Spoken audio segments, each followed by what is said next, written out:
this video, we're going to carry on looking at the all-important concept of profit margins and focus specifically on net profit margins. As a reminder, the net profit is what's left over after all of the costs of the business have been subtracted from the sales revenue. It's what you have left in your figurative pocket. It's what's left in the bank after all is said and done. Looked at in another way, the net profit is the gross profit minus the fixed running costs of the business, after all of those overhead expenses have been accounted for. It's a useful measure of profit for many stakeholders in the business, particularly the owners, the managers or the shareholders, as it will help them to understand the efficiency of the business. To allow business owners or managers to understand their business performance better, it is helpful to look at these profit margins. If you remember from the previous video on gross profit margins, a profit margin is always shown as a percentage. So if a business has a 23% net profit margin, this means that when all is said and done and all these expenses have been deducted, that 23% of every pound of sales revenue coming into the business is net profit. So 23 pence of each pound taken ends up in that figurative pocket, that wallet or whatever you want to call it. To all the teachers out there, show all of these videos without any ads and gain access to our growing library of over 500 teaching worksheets. Why not visit BizzWizard.co.uk to find out more? Profit margins, as we know, are a type of profitability ratio, and they allow comparisons between the business's performance compared to previous years or compared to competitors. When we talk about net profit margins, we're showing the net profit figure as a percentage of the total sales revenue. And this is a way at looking at the overall profitability of a business. And it's calculated with the following formula. The net profit margin is equal to the net profit divided by the sales revenue multiplied by 100. Let's look at an example. A business has sales of £80,000. Its cost of sales is £40,000 and its fixed costs, its expenses, are £32,000. So the net profit which we need first is calculated as follows. £80,000 sales revenue minus the £40,000 cost of sales gives a gross profit of £40,000. But then we need to deduct the £32,000 of fixed costs, of overheads, of expenses, and this equals only £8,000 of net profit.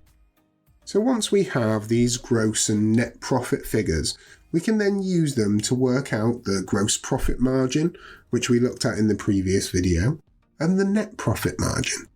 But how do we do this? Well, firstly, let's quickly recap the gross profit margin calculation. So the formula for the gross profit margin is gross profit divided by sales revenue multiplied by 100. So in this circumstance, that's £40,000 divided by £80,000 multiplied by 100, and this means that this business has a 50% gross profit margin. Now we also know the net profit for this business. Remember, after everything, it was £8,000. So we can use this to work out the NPM, the net profit margin. So how do we do this? Well, we need to use this formula. The net profit margin is equal to the net profit divided by the sales revenue multiplied by 100. In this circumstance, the net profit was £8,000. So this needs to be divided by £80,000, the total sales revenue, and multiplied by 100. And this means that the business has a 10% net profit margin. And this means that for every £100 in sales that this business makes, £10 of this is profit, after all of the costs have been taken into account. For every pound that they take, they make 10 pence. You get the idea. Now, the net profit margin is always going to be lower than the gross profit margin, as net profit margin takes all the costs of the business into account. A business can make a decent gross profit margin, but still end up making a loss due to those fixed costs, if its expenses are simply too high relative to its sales revenue. Business owners can explore their options to improve the gross profit margin by looking at pricing and cost of sales, and we've looked at this in a previous video. Any increase in sales revenue or reductions in these costs of sales will also have a knock-on effect on the net profit margin. An entrepreneur looking to improve the net profit margin should also start to take a close look at the costs of running the business.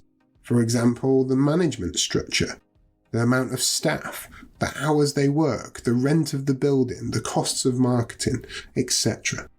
But before we go any further, let's meet this video's main example. This is Jake Redman, the owner of a small independent bookshop called Bookworms. Jake is an older gentleman who has held on to his small independent bookshop for the last decade. He's a quirky individual. He dresses like he's from the 1800s, and he still believes that nothing beats opening up an old dusty book. Now understandably, things have been going downhill for Jake and Bookworms due to increased competition from online retailers like Amazon and many others. He's also competing against the increased use of ebooks, Kindles and audiobooks. In all honesty, Jake is worried about his business and its ability to survive. To truly understand the financial position of his business, he needs to calculate his net profit margin. So, Bookworms has generated a sales revenue of £200,000 in the last 12 months, from selling books to most of its loyal customers, the ones who still prefer to buy a physical book rather than download an ebook, and who enjoy coming in for a chat with Jake about his favourite books. The price that Jake paid to the wholesalers for the books that he has sold, in other words, his cost of sales, is £120,000. And this is how much all of the books that he has sold actually cost his business. And that means that Jake's gross profit figure is £80,000. £200,000 sales revenue minus £120,000 cost of sales, and that leaves us with £80,000 gross profit. So his gross profit margin can be calculated by dividing the gross profit by the sales revenue. So in this case, that's £80,000 divided by £200,000 multiplied by 100, and that tells us that it's 40%. So what does this number mean? Well, he has a gross profit margin of 40%, and that means that for every pound of revenue that he's taking, he is getting 40 pence of this in gross profit. Now, we need to look at the net profit margin though. As a reminder, net profit margin is always going to be lower than the gross profit margin, as the net profit margin takes all of the costs of the business into account. So to work out his net profit figure, Jake needs to deduct all of the other fixed costs of running his bookshop. And these costs are staff wages, which are £40,000 a year, rent, which is £20,000 a year, electricity, which is £6,000 a year, cleaning costs coming in at £1,000 a year, and loan interest, which is at £3,000. So his total expenses every year, his overheads, his fixed costs, are a total of £90,000. Now, when we crunch these numbers, this means that the net profit for Bookworms is the £80,000 gross profit minus the £90,000 fixed costs, and that's a little worrying, because that's minus £10,000, which is a £10,000 net loss. To show this as a net profit margin, we take the net profit, which in this case is minus 10,000, we divide it by the sales revenue, which in this case is 200,000, and we times that by 100. And that tells us that he has a profit margin of -5%. And what this means is it means that Bookworms makes a decent gross profit margin of 40%, but it still makes a loss due to its fixed costs being high relative to the amount of sales revenue, making a negative net profit margin of -5%. Jake is understandably a little disappointed, but he's not really surprised. This -5% net profit margin figure means that he's losing £5 for every £100 of book sales that come through the till, and he's not sure how much longer he can continue like that. He's been thinking about retiring for a while so that he can hang up his hat and actually read some of his own books. Bring this video and over 100 more to life with fun, interactive games, quizzes and case studies. Why not try the first 25 completely free by visiting BizzWizard.co.uk. Before we take a look at what Jake might be able to do to keep his business running, let's look at a few other examples. Keep in mind, in some of these examples, I have already calculated the sales revenue and the net profit. If you're not sure how this is done, then check out previous videos introducing these concepts. So let's say we were to look at Card Shark Limited, the greetings card company, and we calculated their net profit margin. So this company makes a sales revenue of £1,500,000. And we need to deduct their cost of sales, which is £500,000. And this gives them a gross profit of £1 million. Now, we need to minus off all the other expenses, all the other fixed costs, and these are £600,000 for Card Shark. And this leaves them with a net profit of £400,000. So to work out Card Shark's net profit margin as a percentage, we know that the formula is the net profit divided by the sales revenue multiplied by 100. So let's put the numbers into the formula. The net profit is £400,000, and this is divided by Card Shark's sales revenue, which is £1.5 million, and this has been multiplied by 100. And this gives the company a net profit margin of 26.7%. So for every single pound of sales revenue that the card manufacturer takes, 26.7 pence of this is net profit. It's actually left over after everything. Now, let's say that Lewis has a pizza business, Pizza Go-Go, which has a revenue of £96,000 and a net profit of £46,000. If we were to calculate his net profit margin, we would do the following. The net profit divided by the sales revenue multiplied by 100. So let's slow this down and put the numbers in for this example. So £46,000 is the net profit, and this needs to be divided by the sales revenue, which is £96,000, and then multiplied by 100. And this gives Lewis a net profit margin of 47.9%. So for every single pound of sales revenue that Lewis takes, 47.9 pennies of this is net profit, the money that's left over after everything. And finally, let's take a look at one more example.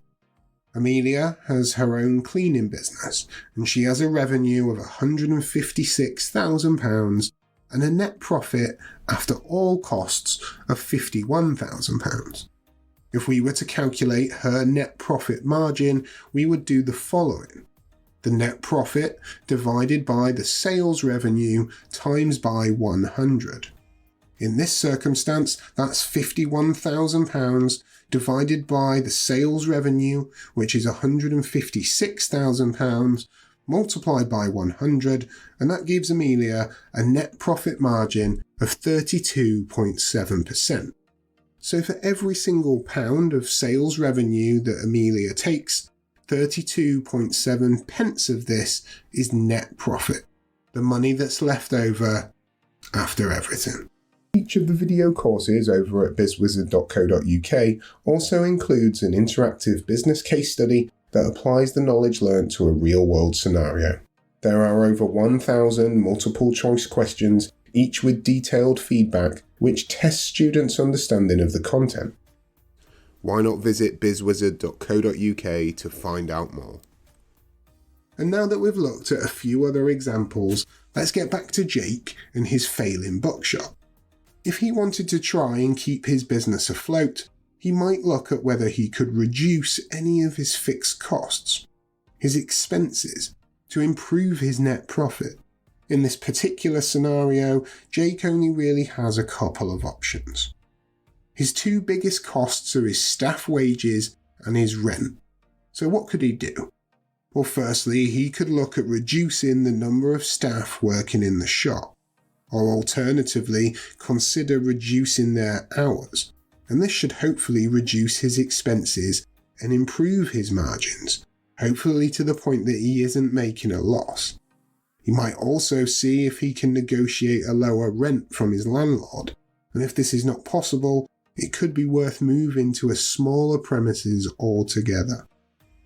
Now, let's have a look at some of the potential advantages to Jake at Bookworms of looking at the net profit margin for his business.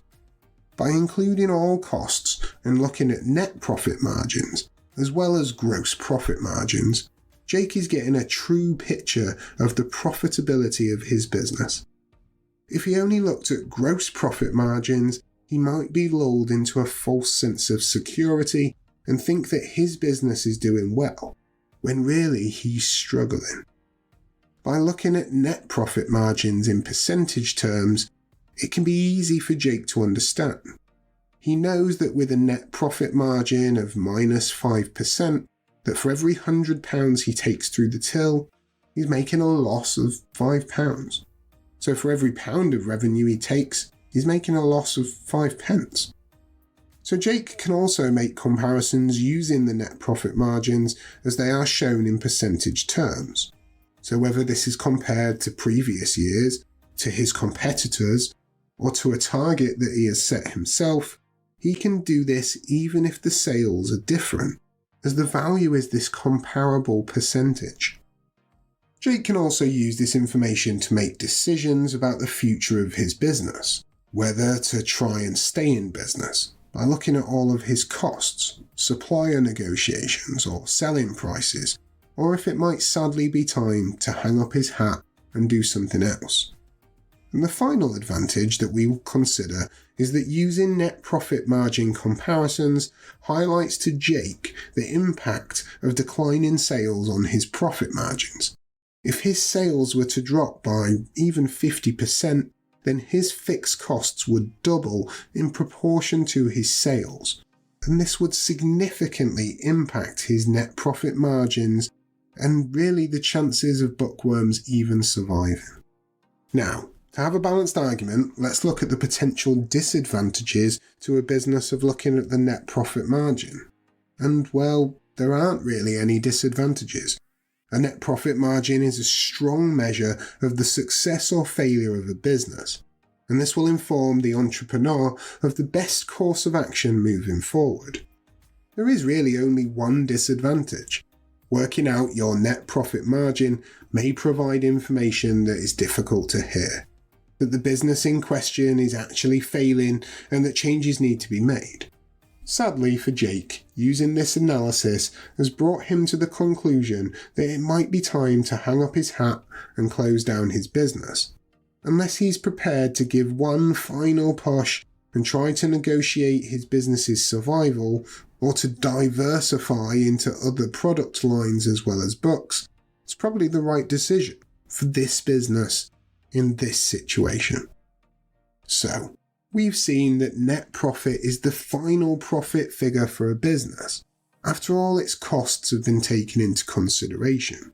The net profit margin is a way of showing this figure as a percentage of the sales revenue, to allow stakeholders of the business to make comparisons, for example with previous years or with other businesses of different sizes.